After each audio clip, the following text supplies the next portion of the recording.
কিভাবে একটি রানী মৌমাছির জন্ম হয়? যেই ডিম থেকে রানী মৌমাছির জন্ম হয় সেই ডিম কি আলাদা হয়? মৌচাকে একমাত্র রানী মৌমাছিই ডিম পাড়ে, কিন্তু একটি রানী মৌমাছির জন্ম দেয় একটি সাধারণ কর্মী মৌমাছি।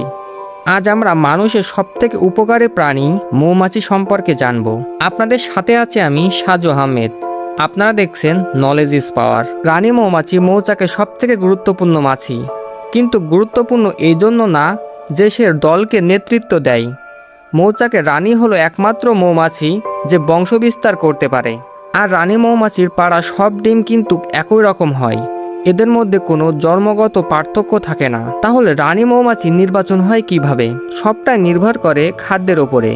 কর্মী মৌমাছিরা চাকে বিশেষ কিছু বড় ঘর তৈরি করে, যেগুলোকে বলা হয় কুইন সেল, যেখানে থাকা সাধারণ লার্ভাকে তারা এক জাদুকরী খাবার খাওয়ায়, যার নাম রয়্যাল জেলি। এই রয়্যাল জেলি কর্মী মৌমাছিদের শরীরেই তৈরি হয়।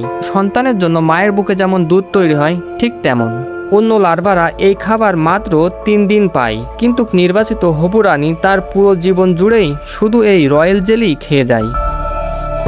আর এই বিশেষ পুষ্টির কারণেই তাদের শরীর অন্যান্য মৌমাছিদের চেয়ে দ্বিগুণ বড় হয়ে ওঠে এবং সে ডিম পাড়ার ক্ষমতা পায়। চাকে থাকা অন্যান্য সাধারণ লার্ভাকে 3 দিন পর থেকেই এদেরকে সাধারণ মধু, ফুলের রেণু এগুলোই খাওয়ানো হয়, যে কারণে এদের শরীর সম্পূর্ণ ডেভেলপ করতে পারে না। এর ফলে ডিম পাড়ার সক্ষমতাও অর্জন করতে পারে না। একটি কর্মী মৌমাছি যেখানে 6 থেকে 8 সপ্তাহ বাঁচতে পারে, সেখানে একটি রানী মৌমাছি 3 থেকে 5 বছরও বেঁচে থাকতে পারে। তাদের মধ্যে এই রকম পার্থক্য কেন? কারণ রানী মৌমাছি তার সারা জীবন ধরেই রয়্যাল জেলি খায় এবং রানী মৌমাছির কাজ হলো ডিম দেওয়া। সে কখনোই চাক থেকে বের হয় না। এদিকে কর্মী মৌমাছি সাধারণ মধু ও ফুলের রেণু খায়। তারা যতদিন বেঁচে থাকে ততদিন ফুল থেকে মধু সংগ্রহ করে, চাক তৈরি করে, চাকের নিরাপত্তা দেয়। এইভাবে পরিশ্রম করার কারণে তাদের লাইফ টাইম কম হয়ে যায়। গরমকালে যেখানে একটি কর্মী মৌমাছি 6 সপ্তাহ বেঁচে থাকতে পারে, সেখানে শীতকালে কাজ কম করার কারণে এরা 4 থেকে 6 মাস বেঁচে থাকতে পারে। সবথেকে কষ্টের বিষয় কি জানেন?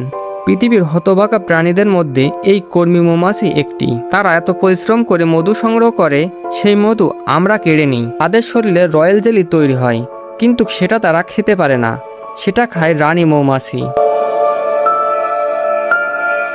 কিন্তু ধরেন একটি চাকে যদি একসাথে 2টি বা 3টি রানী মৌমাছি তৈরি হয়ে যায়, তখন কি হবে? যে রানী মৌমাছি ঘর থেকে সবার আগে বের হয়, সে সাথে সাথে অন্য ঘরে থাকা বাকি রানী লার্ভাগুলোকে কামড়ে মেরে ফেলে। কোনো কারণে 2টি রানী একসাথেই বের হয়, তবে তাদের মধ্যে শুরু হয় এক জীবন মরণ যুদ্ধ।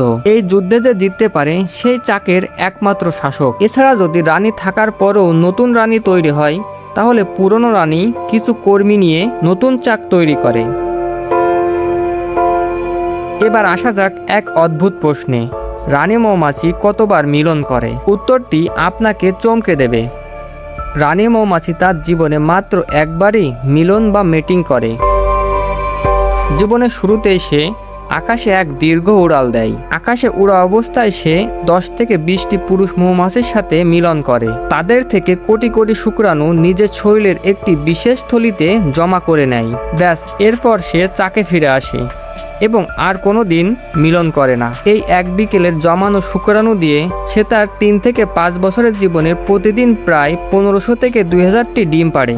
এবার কথা বলা যাক রয়্যাল জেলিতে কি এমন উপাদান থাকে যা রানী মৌমাছিকে এক সাধারণ লার্ভা থেকে এমন বিশেষ রূপ দেয়। এতে থাকে প্রোটিন, যা লার্ভাকে দ্রুত বৃদ্ধিতে প্রধান ভূমিকা রাখে, শর্করা যা শক্তি যোগায়, এতে থাকে চর্বি যা একটি রয়্যাল জেলির সবথেকে গুরুত্বপূর্ণ অংশ, সাথে থাকে ভিটামিন ও খনিজ উপাদান যেমন ভিটামিন B5, এটির মাধ্যমে লার্ভার দীর্ঘায়ু বাড়ায়। এছাড়াও vitamin B6, B1, B2, B3 এবং ফলিক অ্যাসিডের উপস্থিতি থাকে। খনিজ উপাদান হিসেবে রয়েছে ক্যালসিয়াম, তামা, আয়রন, ফসফরাস, পটাশিয়াম, সিলিকন এবং সালফার। রয়্যাল জেলির এই পুষ্টিগুণের কারণে রানী মৌমাছি সাধারণ মৌমাছির থেকে প্রায় 40 গুণ বেশি দিন বেঁচে থাকতে পারে। তো ভিডিওটা এই পর্যন্ত দেখেছেন মানে আপনাদের কাছে ভিডিওটা ভালো লেগেছে।